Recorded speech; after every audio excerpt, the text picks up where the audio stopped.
లోకేష్ బాబు పాదయాత్రలో వచ్చిన హామీ మేరకు జ్యోతి, ఖాదర్, బంగ్లా, పెన్నా నదిపై వంతెన నిర్మాణ పనులు చేపట్టేందుకు కృషి చేస్తామని నియోజకవర్గ రైతు విభాగపు కార్యదర్శి మల్లు వెంకట సుబ్బారెడ్డి తెలిపారు. ఈ సందర్భంగా ఆయన మాచుపల్లి గ్రామం పెన్నా నది వద్ద శుక్రవారం మాట్లాడారు.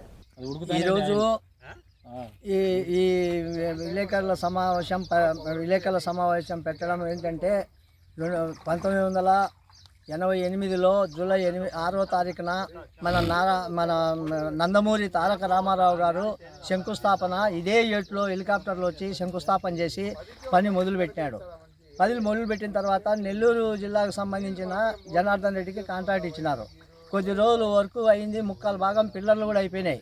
ఈరోజు అదే పిల్లర్లు ఏటు ఉధృతికి బయటపడినాయి. అందువల్ల మేము పోయిన సంవత్సరము 9వ నెల 1వ తారీఖున ముఖ్యమంత్రి దృష్టికి తీసుకుపోయినాం ఈ సమస్య. ఆయన ఏమన్నాడంటే ఇట్లా డైరెక్ట్ సీఎంకి ఇవ్వకూడదు అని ఒక ఆఫీసర్ని పెట్టి అది గ్రీవెన్స్ సెల్లో ఇస్తే నేను అది పరిశీలన చేస్తామా అంటే అది గ్రీవెన్స్ సెల్లో ఇవ్వడం జరిగింది. దాని మేరకు ఎగ్జిక్యూటివ్ ఇంజనీర్ వీళ్ళంతా వచ్చి ఏటి దగ్గరకు వచ్చి పరిశీలన చేసి ఎస్టిమేషన్ వేసి నాకు ప్రతిపాదనలు అధికారులకు, పై అధికారులకు పంపించినాము. ఇంకా బడ్జెట్ వచ్చినప్పుడు మీరు పెట్టించుకుంటే మేము కట్టించేదానికి రెడీగా ఉన్నామని చెప్పేసి నాకు ఒక లెటర్ కూడా ఇవ్వడం జరిగింది. దాంట్లో భాగంగానే ఇప్పుడు నారా చంద్రబాబు నాయుడు 2023లో పాదయాత్ర సమయంలో ఆయన మాచుపల్లె మీదుగా ప్రయాణించేటప్పుడు ఖచ్చితంగా మా తాతగారు చేసిన బ్రిడ్జిని ఖచ్చితంగా నేను చేస్తానని చెప్పేసి మాట ఇచ్చినాడు. అదేవిధంగా లోకేష్ గారు ఏ మాట అయితే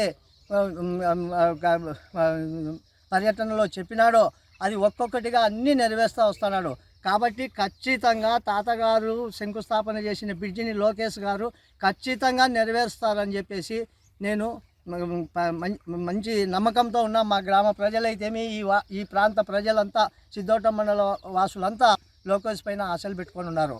అయితే ఇదే విషయము మన జగన్మోహన్ రాజు గారి ద్వారా ఆయనతో లోకేష్ గారితో మాట్లాడించి ఖచ్చితంగా ఈ బ్రిడ్జిని మేము కట్టించేటట్టు చేస్తాము.